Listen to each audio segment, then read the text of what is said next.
Going back to Diddy, this sets the stage for jury selection to actually begin next week. Sean Diddy Combs' sex trafficking case filled with suspicion and suspense today. Well, witnesses have begun to testify in the federal racketeering and sex trafficking trial of music mogul Sean Diddy Combs. They picked up right where they left off on Friday with this striking and stunning testimony from two women who said that they had direct knowledge of Diddy's physical violence and physical abuse. Hey you guys, welcome to my very first episode of the Diddy Dockets, and this is all about the Sean Diddy Combs criminal trial that's currently going on. Let me tell you, me personally, I am overhearing bloggers, news reporters, and everything else saying their opinion about what they're witnessing inside of court or what they're just hearing hearsay. I'm over it. So my objective right now is to bring you guys the actual factual documentation. If it's right, if it's wrong, we don't know. But my notes in this video is being based off of an actual court reporter, someone who's really reputable, not a blogger. And let me tell you, this is my actual work, my content creation. So if you steal my information, you will be getting a copyright link on your account. Honey, be very careful because I'm not boasting with you. Let me be very clear. Let's go and get into these opening statements of the trial. This is Teny Geragos, that's Diddy's defense lawyer, as well as AUSA Johnson. Let's get into it.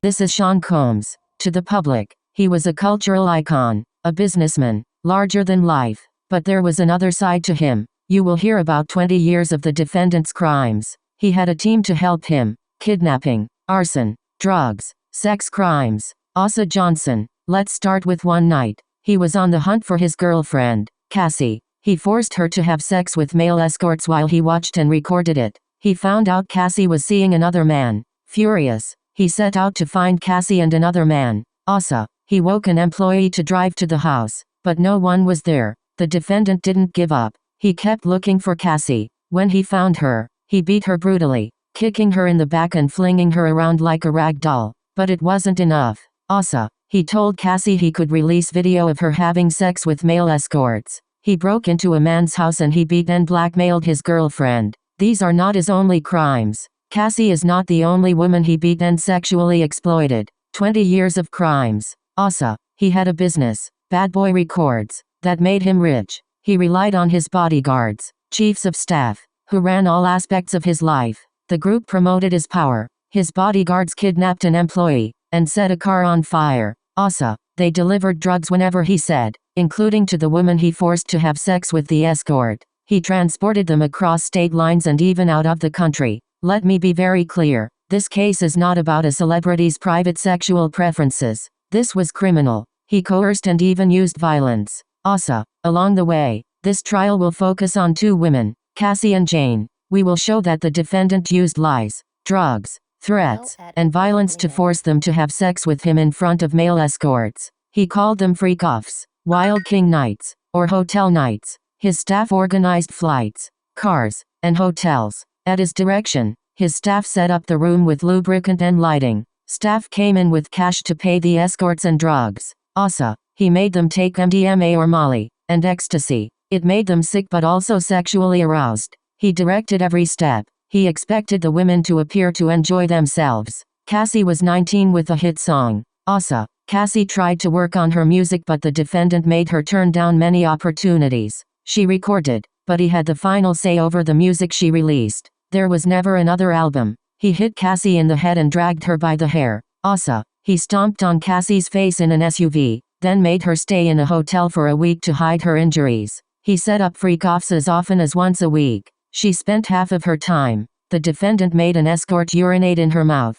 AUSA. As you will see in this trial, he beat her in the hallway of a hotel to drag her back into the freak-off. Initially, she wanted to make him happy, but then she didn't want to. But the defendant made her. The consequences were severe. AUSA. He beat her when he thought she took too long in the bathroom. Defying him would end in violence. She fled, but he found her with the help of his inner circle. Cassie's career was in her hands. He told her he could destroy her career by releasing video. AUSA. When he said to have a freak-off, she knew she had no choice. She called the escort and put on the performances he wanted. Her safety depended on keeping him happy. The relationship was complicated. Both were unfaithful, but only one of them had power. AUSA. He made Cassie do his bidding in those dark hotel rooms. Cassie was not the only one. This was a pattern. Let me tell you about Jane. She was a single mom who started spending time with him in 2020. She fell in love with him. He was seeing other women. AUSA. One night he told Jane about freak-offs and made it happen immediately.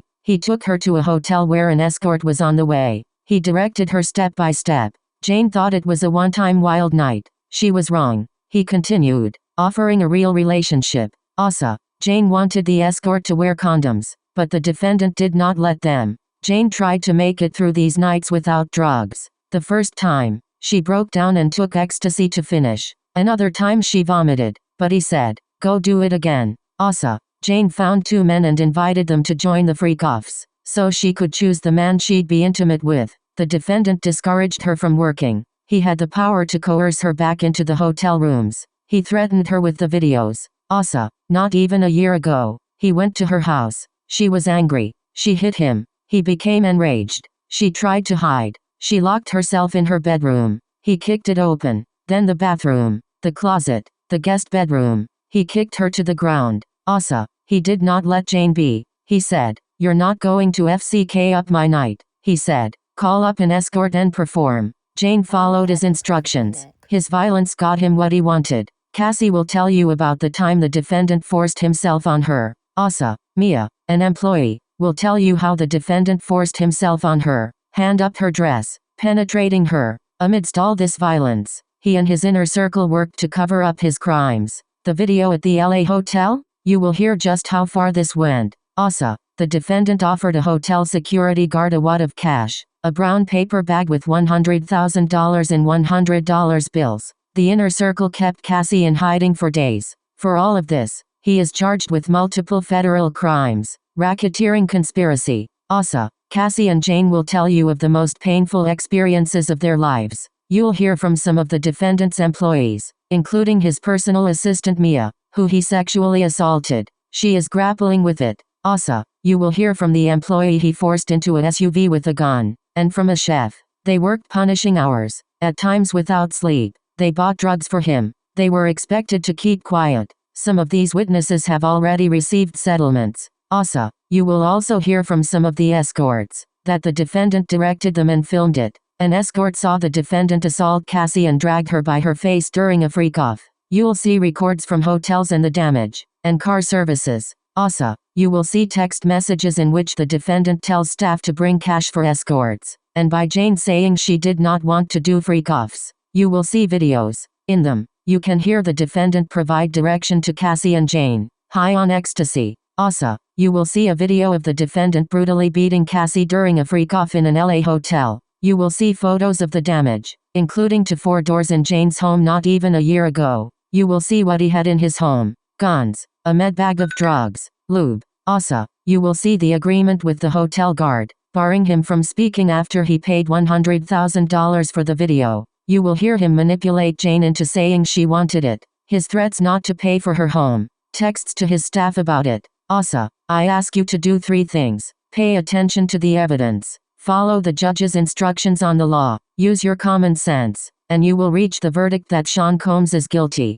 Judge. Who for the defense? Defense opening statement. Teny Geragos. I will. This case is about love, jealousy, and money. They are trying to turn it into a racketeering case. It will not work. You are the jury. You will evaluate the witnesses. And finally, the story can come out. This case isn't about what you heard on the news. Teny Geragos. Sean Combs is fascinating. He grew up in Harlem and built a lawful business. He worked for it. He created a culture and produced music that changed a generation. Witnesses will share with you that he is a fascinating person, and people are drawn to him. Teny Geragos. If you wanted to climb in music, apparel, or beverages, you wanted to be around Sean Combs. He gave people opportunities to work at his companies. He had a vision that few had. The witnesses mostly loved him. The text messages will show that. Teny Geragos. He is 55 years old. He is going to be Sean Combs. I am Teny Geragos. I am honored to represent him.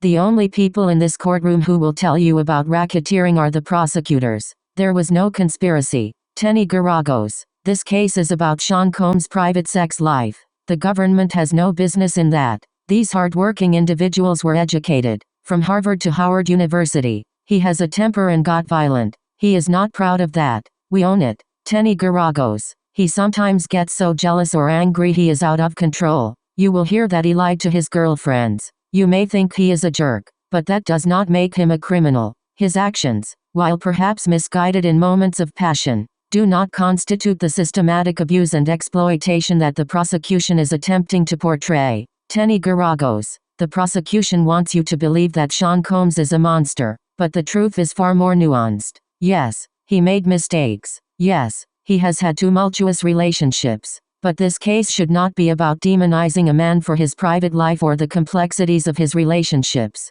Teny Geragos. You will hear from witnesses who will testify to the love and admiration they have for Sean. Many people have benefited from his mentorship and support. He has uplifted countless individuals in the music industry and beyond. Teny Geragos. The prosecution's narrative is built on the testimonies of those with their own motives, whether it be jealousy, resentment, or the desire for financial gain. It is easy to paint someone as a villain when the truth is more complicated. Teny Geragos. The defense will demonstrate that there were no orchestrated freak-offs, no vast conspiracy to exploit women. Instead, you will see that these were consensual encounters, often fueled by emotions and the complexities of relationships. Teny Geragos. So as you listen to the testimonies, I urge you to keep an open mind. Consider the context of Sean's life, the relationships he has had, and the genuine feelings that were shared. Teny Geragos. The government has taken a personal matter and turned it into a spectacle, but in reality, this is about human relationships, flawed,